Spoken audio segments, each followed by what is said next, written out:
I'm Thomas Baldrick at the 2014 ASH Conference in San Francisco, joined now by Dr. Mikkael Sekeres from the Cleveland Clinic. Thank you, sir, for coming by. Sure, thanks so much for having me.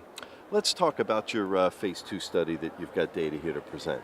Sure. What can you tell us about it? So this is the North American Intergroup MDS study.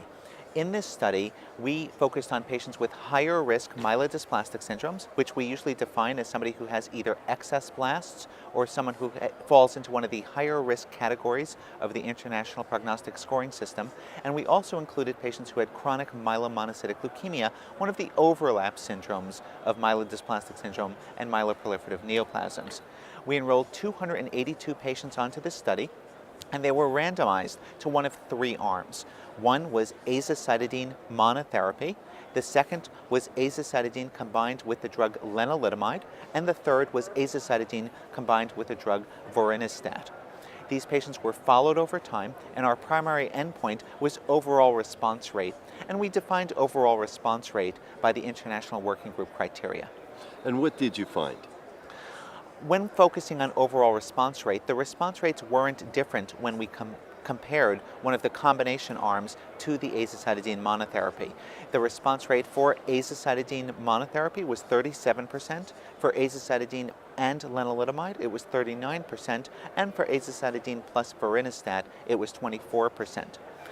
That was the primary endpoint. We're still waiting for overall survival data to mature.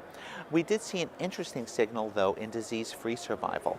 Those patients who were randomized to the azacitidine and Vorinostat arm, when compared to the azacitidine arm, seemed to have a slightly better disease-free survival, though it didn't quite reach statistical significance.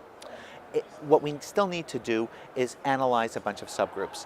It appears that there may be a signal in patients who have chronic myelomonocytic leukemia who seem to do a little bit better in those who received azacitidine and lenalidomide when compared to those who received azacitidine.